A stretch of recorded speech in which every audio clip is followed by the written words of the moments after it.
Welcome back. You're now watching the political segment on The Weekend Show. My name is Andy Madaki, and we still have... Young Frank. So every couple of years, Nigerians talk about fuel subsidy and fuel subsidy removal.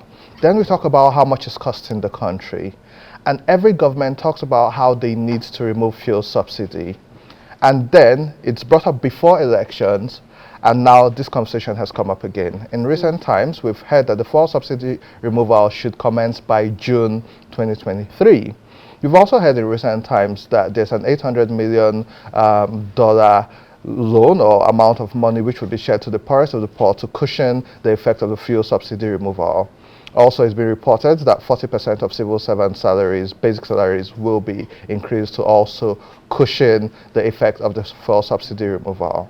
But it makes me wonder, we have a new president coming in by May 29th. What happens if he comes in and realizes that this is too much for the people and he pushes the fuel subsidy removal again?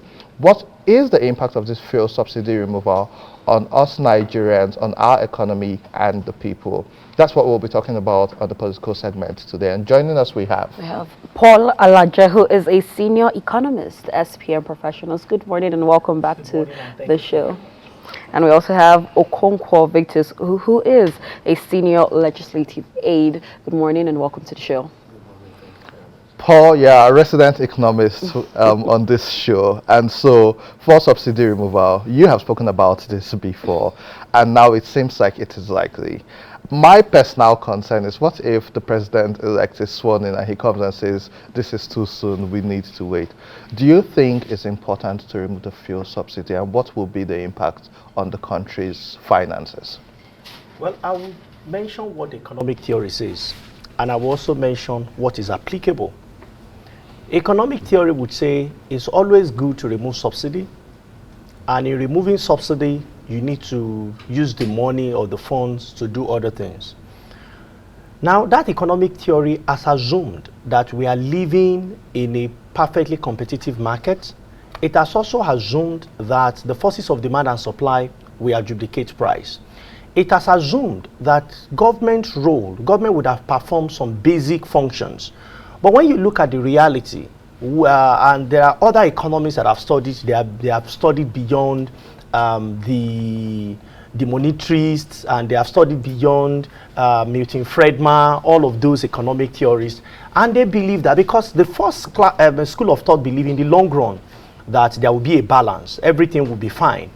But you know, another economist who is the father of modern macroeconomists, talking about Keynesian theory, says that in the long run we are all dead, because in economics there is no date to the long run.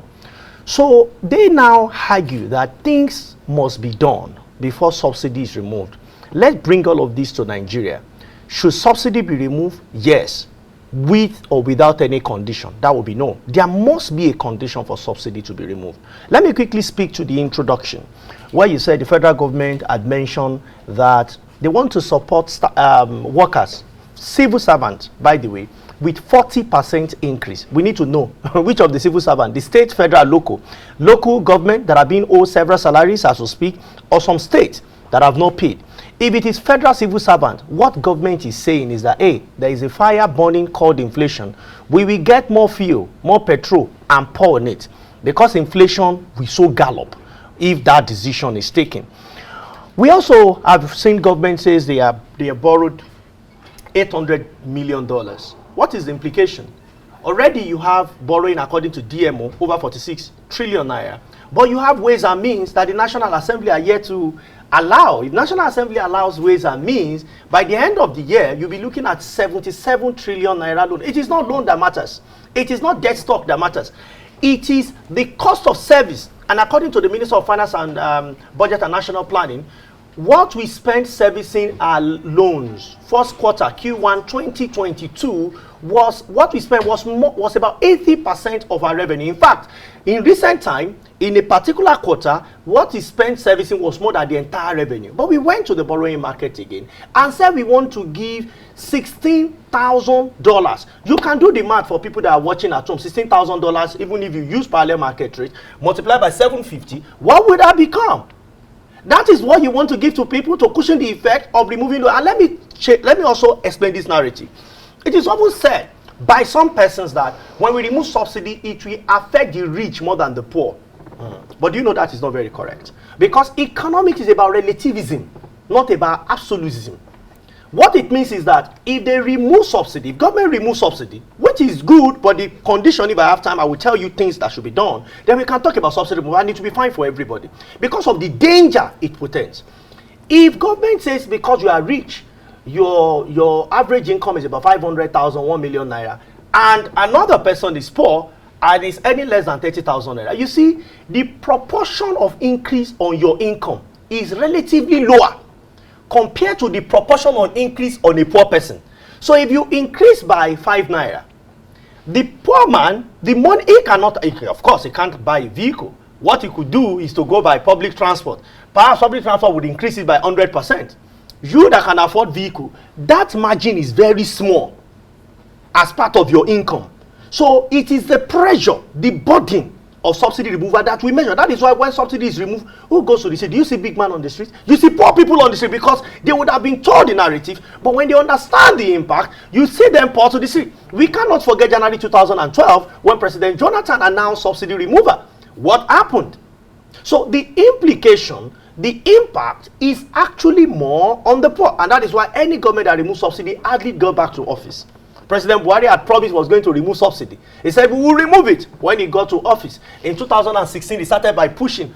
By 2020, President Buhari's minister announced that subsidy has eventually been removed. I was on this show, I was on several other shows, and I said that is not true, because what they are seeing is the more you look, the less you see. By the time COVID ended, in a way, lockdown, not COVID, by the time lockdown ended, we suddenly started seeing report that subsidy is back.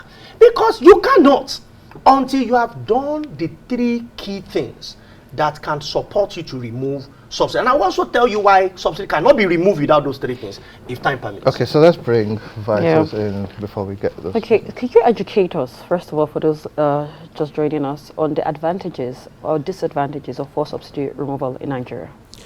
Thank you. Subsidy is an unwanted burden. And if we as a nation remain passive, we'll see our economy stifled. The subsidy regime in Nigeria has become like the balance of water everywhere, no water to drink. Subsidy in Nigeria, who are we subsidizing fuel for? Nigeria is situated in an atmosphere of having over 8 countries benefiting from fuel smuggling within our polity. You have Cameroon, just at Ejagam in Cross River. You trek 15 minutes to Cameroon. You buy a fuel of liter 195 and you sell it 800 naira in Cameroon. You have the same applicable in Chad. You have the same applicable in Benin Republic. You have the same applicable in Gulf of Guinea when you talk about Ghana and all the countries in the Gulf of Guinea. So subsidy is an unwanted burden. And if we remain passive, we will stifle our economy ourselves like it is playing right now. And we ask ourselves, how did we get here? Historical insight begot historical foresight. How did we get here? Under Ibrahim Babangida regime, fuel was increased at the first time to 70 kobo. It moved up to Abacha regime, where we got it up to within the neighborhood of 5 naira. So it has risen till what it is today. I don't want to talk about Jonathan regime and what it is, but today we have the reality on ground. Our economy is being stifled. The entire budget fiscal year is being consumed by the subsidy. But what are the causes? It is obvious. We have facts and figures that have pointed to the fact that there is fraudulent system in the subsidy in Nigeria. There's false claims by the operators. Ships are claimed to have been offloaded fuel, but the fuel naturally did not come here. The fuel that is meant for Nigerian people, up to today, we have an assumption rating on how many millions of fuel that we consume per day. Today, Nigeria is said to be consuming 60 to 68 million liters of fuel per day. But in reality, do we really consume that amount of fuel per day? What is the statistics? What is the yardstick? The economists can provide solution to that. But I want to say, from the elementary research, I found out that Pakistan, which is a country that have the neighbor, which is even bigger in population than Nigeria, which is about 240 million population, and Nigeria is about 220, having a deficit of over 20 million, more than Zambia.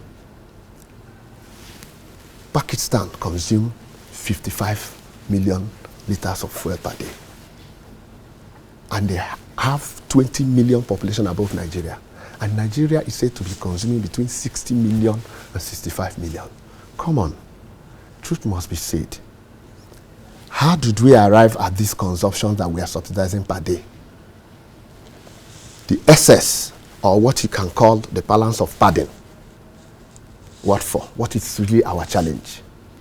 Our challenge here, by my own little elementary research, is if we continue to live as the nature have brought us to be Nigeria, having these neighbors that fuel in their own country is far much double times higher than what you can buy in Nigeria. It is an atmosphere of encouraging smugglers to have their free for all. And at the same time, to the expense of we Nigerians, who could have enjoyed subsidy in the real sense to create value. We have wastages as a result of smugglers. It is on record on statistics that about 30 million liters of fuel is smuggled out of Nigeria per day. And the value of that 30 liters of fuel by 197 will give you about 5.8 billion naira per day. Move it in a month, we have about 177 billion. Move it in a year, we have about 2.8 trillion. And that brings us to the fact, how did we get here? Richly blessed in oil, the crude oil, but the highest exporter of crude oil and the highest importer of fuel that have brought us to our news where we are. What has happened? That our refineries, 24 years today, only in turnaround maintenance cost, press your Google, press your phone, you will see how many trillions have been spent. What are the intentions? Today, as I speak to you, the cost of building the capacity of Port Harcourt refinery with 210,000 barrels per day will give you at $8 billion, which is in the neighborhood of 3.7 trillion naira. So we'll spend this money that could build a brand new refinery for this country and eliminate us from this economic cankerworm that is leading us into economic abyss of no return. So Vices, I know Paul Aleje is itching to speak, but I'll come back to you before Didi goes to Paul. So speaking as a Nigerian and let's say as a politician, Yes. I see a bit of insincerity as a country, in the sense that President Muhammadu Buhari had campaigned stating, I remember when he said, who is subsidizing who?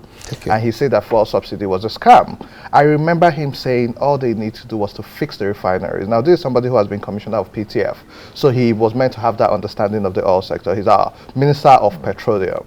Now, the reason why I say a bit of insincerity, everybody says that, oh, subsidy is bad for us and it should be removed. But let me paint it as an average Nigerian without economic knowledge. If my mother cooks rice and has a restaurant and sells at 6,000 naira to members of the public, I stay in the same house with her. I most likely go to the market and buy the food stuff.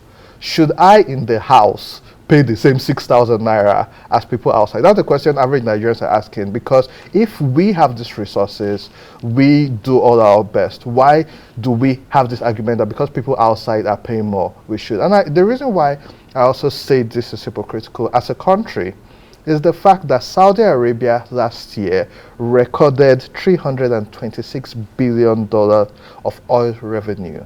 Their economy grew by 8.7%. Now, also considering the Russia-Ukraine conflict, Nigeria is an oil producing nation. we should have been able to benefit from that crisis, but yet we've not been able to record profit. Yet all the revenue Nigeria is making is going into financing debt. Something isn't right. Why should the masses, why should the members of the public pay whenever there's an issue? You've spoken about oil smuggling. You've spoken about our data, which I also agree with you is faulty. We went from about 20 million to 60 million. Paul, am I right? Yeah. Within about 2 years. Instead of fixing the data issues, to fix the leakage, to fix the smuggling issue, why do the average Nigerian have to bear the brunt of it when we are producing? Does any of that make sense as to the average Nigerian on the street who is not an economist? Thank you, my brother. The subsidy regime, like I said earlier, is an unwanted burden. And if we remain passive, we'll see our economy destroyed. And in this case, what we need to do is government having the willpower to face this systemic dangerous cabal that have been the chief beneficiary of these manipulations. Call it through the smuggling, call it through bad statistics, call it through other means that the common man have deprived and denied access to this fuel. And I tell you today, Economist is here. From my own investigation, fuel subsidy have not reached the beneficiaries of fuel subsidy in the practical sense is no more than 10% of Nigerians, because it has always been at the city center, the mega stations at the city center, like Abuja and Lagos, that will sell this fuel at the government price. We have always seen it that when you buy 197 here going to Lokoja, immediately you pass Ayangba, you will buy a different price. By the time you get to Lokoja, you buy a different price. By the time you get to Ibuno, Ekate, where I was this weekend, you will buy a different price. Which now gives us the common sense to look at the fact that the regulation in practice is faced by the common man every day. The issue we have is this draconian cabal that make the destiny of this country that is so much blessed in oil cannot allow any government to function well any moment you want to venture into taking policies that will stop this fraud. For instance, check the labor unions from the history. I said historical insight begot historical foresight. We have seen from the days of IBB to Abacha, to Shonekan, Shonekan to Obasanjo, Obasanjo to Yaradua, Yaradua to Jonathan, Jonathan to... Yeah. You see any moment a government want to go into any policy that want to check or control the subsidy regime, the labor union will quickly come out. Say, oh, the other man will suffer, this one will happen, this one will happen. They will not agree. Because I see some of these labor unions as younger brothers to this cabal that are partner in this crime. That the only time you see them come out is to now give us that fearful analysis and statistics that why subsidy should remain. They turn a blind eye. Immediately price is filled as 197. They do no more effort to check what you buy from Abaji, Kogi to Ekiti State, which is in different prices. The common man is the one enjoying this increase, even at the point and time we are subsidizing fuel. So now, by my own opinion, we want to have a sincere Nigeria, a sincere labor unions, a passionate Nigerian people who will understand that take away these trillions of naira that some few people are fraudulently scamming us and enriching themselves and buying private jets. Take it back to the economy and initiate a people's program that can intervene in our road infrastructure, that can intervene in our health, that can intervene in the social welfare of Nigerian people, not only the workers. It worked in Egypt when they want to check subsidy, because they had to adopt a system that has a palliative that pays every graduate because they have a correct data of accounts, unemployed and employed people. But in Nigeria today, it will be very difficult to give us a statistics of people with BVN that can be credited as a palliative. So today, we all must stand up to the responsibility of seeing the truth that subsidy is killing the economy. Subsidy is killing the common man much more than we anticipate. When the budget of a nation completely is consumed by subsidy, which is meant to build road, no wonder you cannot pass through Ajokuta Road as I speak to you. Paul, it's no news that the average Nigerian, the average citizen, is concerned with what directly affects them. So that said, what are the likely short-term consequences or long-term consequences? Yes, your 3 points. Yes, of the forced subsidy removal. See, I need to quickly respond to a few issues. Please go on. So that the public can have a balanced opinion. I'm happy the Honorable has mentioned a few points, but it's important we balance them. He spoke about the need to remove subsidies so vehemently. I'm a producer. I buy diesel. When I make my business plan, my business projection, the cost of diesel, unsubsidized diesel, was 310. By the time my equipment came all from India to start a factory from beginning to the end, the price of diesel has jumped. That is why today in your homes, the price of diesel and poor electricity is responsible for between 3,000 to 7,000 naira on your price of rice. But the poor man has to eat rice, whether local or foreign, whatever you call it, he has to eat. So if you don't provide alternative, there is no point removing subsidy. What is the alternative?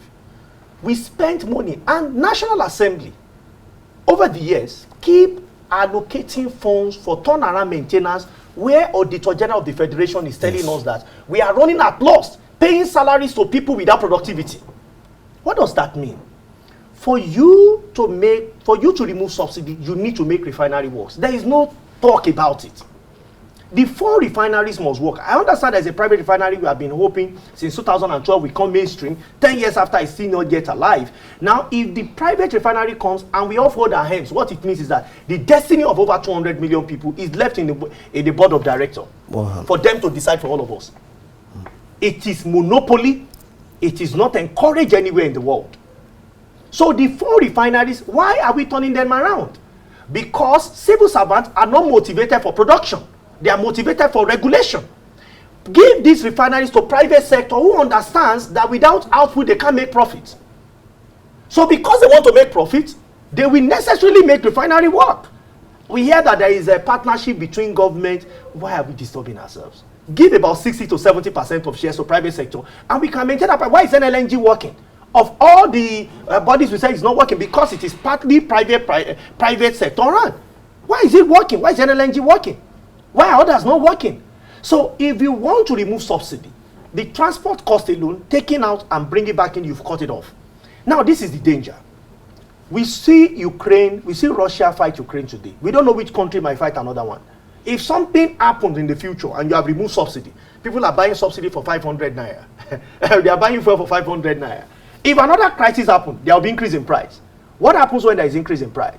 It's going to affect people who are not part of the war.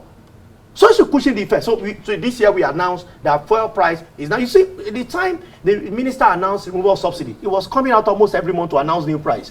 People started wondering what's going on. That is the implication of subsidy removal. So before you do that, you must have what can stabilize pricing locally. That is, we give you crude in Nigeria, you process in Nigeria. You cannot tell us exchange rate happen. It will be purely a domestic thing. I'm not even sure those that are promoting fuel subsidy understand what they are talking about.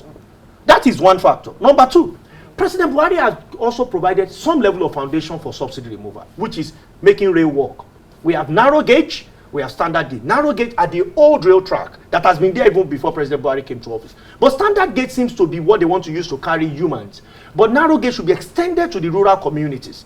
Because when you remove subsidy, It's enough. Turushi, when people cannot eat, they call it, don't go Turushi. What does it mean? You are speaking total English because the prices of food will jump. During military president Babangida, I was around. I knew the protest that followed. Abacha, I was around. I knew how we make what we call Abacha stove. President Jonathan, I was around. So I am not somebody who read on the pages of books. I'm an actor. And I knew what I'm talking about. Subsidy should have been removed 10 years ago, 20 years ago, 40 years ago. But which government we want to do the right thing? I also see statistics that our neighbors, about 5 countries, 9 countries, all the consumption they take together is not up to 30 million. You can check it. All those countries. So we know that what the importers are saying are lies. Why is it difficult for us to prosecute them? We know they are telling us lies. Deal with it from the source. Deal with it from the source. You saw somebody take a contraband, he now tell you, that's the person that sold to me. Say, no, leave him, leave him. We are not going to do anything. It is you that we caught. But another person will carry it. And that's why I love what NDLEA is doing. NDLEA is now going beyond the boys taking some contraband drug. They are going to the source. And that's why the agency is growing. So we know what the problems are. But we understand that when at the National Assembly, we said that we should do turnaround maintenance, something is also turning our bank account and our pockets. If we want to end subsidy, there are sacrifices we must make. And the sacrifice we must make will not just be until people start protesting, because we need stability in this economy. The last one is that don't break our back. That was the mistake I think President Jonathan administration made. The back has been broken. They've thrown people from high floors, people are falling on the ground. You now say you want to cushion the effect. You're cushioning the effect, the impact will be low. You should have promoted policies to cushion effect, which I'm saying President Buhari has the opportunity now. Provide mass transit in key routes before the president-elect is sworn in, President-elect Bola Tinubu, before he's sworn into office. Because when it comes to office, President Tinubu's admission, we understand the reality. Like President Buhari did in the beginning and say, oh, no, we'll remove, but wait, let's increase the price a little. And that's what you most likely see. They will increase the price a little. Because I'm yet to see one president that increased fuel subsidy beyond 60 cents. The actual price should be between $90 to $1 or between $1.20. But I've not seen any president in history that moved it. Because if you do, you have your workers to deal with. And your administration is as strong as your labor force. You have private sector to deal with. If you increase minimum wage by 40% from 30, add 40% of 30,000 to it, who is going to help private sector that is faced with harsh environment to pay? So these are real issues. Subsidy should be removed. It's the responsibility of the people to pay more, but it's the responsibility of government to do the needful. Because in economics, Y equals to C plus I plus G plus the difference between import and export. I will quickly explain all the English. The national income, your income, is a function of your private consumption. So what you are saying is that private persons, individual citizens should pay more. Meanwhile, it used to be government expenditure.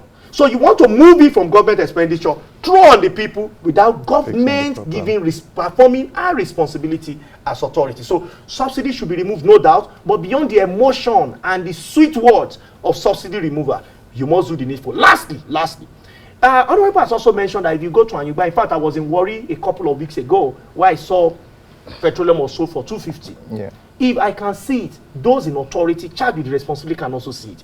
You only need to make example of people. People can learn. But because authorities fold their hands, someday somebody will sell for 500 naira. Because crime unpunished begat more crime. But when you show example, people will stop. That's a good place to leave it. Okonkwo Vitus, I'll give you the final say.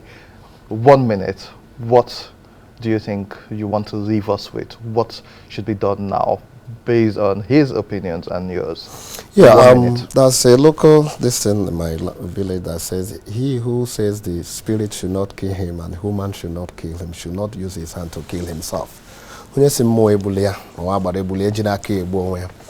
For a nation like us, Nigeria, our scenario is different from other countries. Our neighbors is a big danger. That so long as you subsidize fuel in Nigeria to that micro amount of 197, and a liter can be sold far above 1,900 in your neighbors, you have created a market already for smugglers. So if it continues to exist, no matter how long, it will be difficult to determine who benefits, whether it is Nigerians or our neighbors. That now gives us the advantage to understand that removing subsidy in Nigeria would shake a lot of waste that is going and servicing over 8 countries in Africa. Checking the waste, okay, associated with wrong calculation and wrong estimation. Like I told you, Pakistan, 55 million, Nigeria, 60 to 68 million liters per day. When you save the excesses, add to the waste in this thing, you will find out that we will have a lot to enjoy. So for the government now, yes, it is important that you introduce measures and awareness to check the waste, that can checkmate the waste and take that's care a good of the place common man. That's a good place to on leave the it. They're street. about to cut us off. So to our viewers at home, thank you for joining us and watching this episode. You can watch our videos on YouTube, Weekend Show NG. You can also follow us on social media at Weekend Show NG on Facebook, Instagram, and Twitter. You can follow me at Andy Maduka on Facebook, Instagram, and Twitter. And you can follow Didi At Didi underscore on Instagram and Twitter. Once again, Eid Mubarak to our Muslim brothers and sisters.